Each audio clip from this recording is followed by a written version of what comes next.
If there was one physical subject, one material subject that we should focus on, in my opinion, it is very clear that the head of the snake is the financial system. We can argue till the end of time about who runs the world. Is it the Jesuits? Is it the reptilians? Is it the Illuminati? Is it the Freemasons? We can go on and on and on and on about this. But I don't think it is reasonable to even begin arguing about the mechanism that is used to exert this control. The mechanism is finance. The whole point of finance is to indebt, otherwise to enslave. What is a mortgage? I mean, what does that stand for? It's a death grip. So when you get a mortgage, you have a death grip held over you because you are in debt. You don't even own the house. The bank owns the house that loans you the money to buy the house, unless you're fortunate enough to have all the money to buy it outright. And even then, you can be taxed by the government, and if you fail to keep up with those taxes, the government can then take it from you. The whole system is based on a financial fraud, which effectively takes the power that we have and it gives it to a tiny group of individuals who are running the world through the control of finance. With the infinite supply of money that we have allowed them to take, they have literally an infinite supply of money, and with that money, and from their psychopathic point of view, they have bought everything and everyone who can be bought. So those of us who cannot be bought, because we operate on a level that goes way beyond the material, we are not rewarded for such behavior. We are punished for such behavior. And the most slovenly, disgustingly criminal, pedophilia, corrupt moral individuals, those are the ones that are rewarded in this system, which is upside down. We reward the pedophiles, we reward the corrupt, we reward the liars, we reward the people with no morals at all, and usually we compromise them under this system in terms of maybe a videotape. Maybe Barack Obama is gay. Maybe we have videotape of him having sex with another man, or perhaps some other acts that may be not so popular amongst many of the electorate.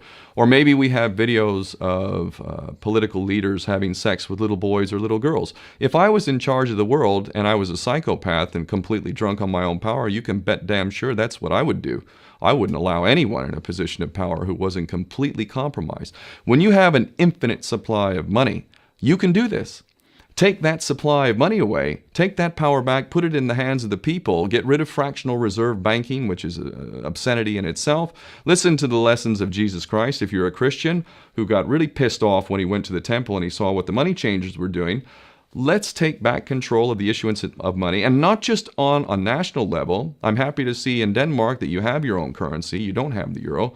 But on every country's level, they should be issuing their own currency in a transparent, non-usury based way in which it really, truly benefits the people. And in that way, we can literally free ourselves of the banking debt which is drowning us all, and we can stop scrambling for the crumbs from the table of these filthy rich psychopaths and live in a state of abundance just by changing this one thing. And I'm not just talking about abundance for Western nations who have an artificially inflated value with their currencies. We all in the West are guilty of having that reward while the rest of the world is sucking on it. Every nation in the world can use a sensible financial policy to liberate themselves, to have world-class education, infrastructure. Everything that a healthy society would require can be had in the worst, most corrupt African country in any part of the world. We can all have that if we simply change that one thing. John F. Kennedy did that about 6 months before he was taken out. He issued United States notes as opposed to Federal Reserve notes. I can assure you the powers that be knew the power of that act, and they took him right out.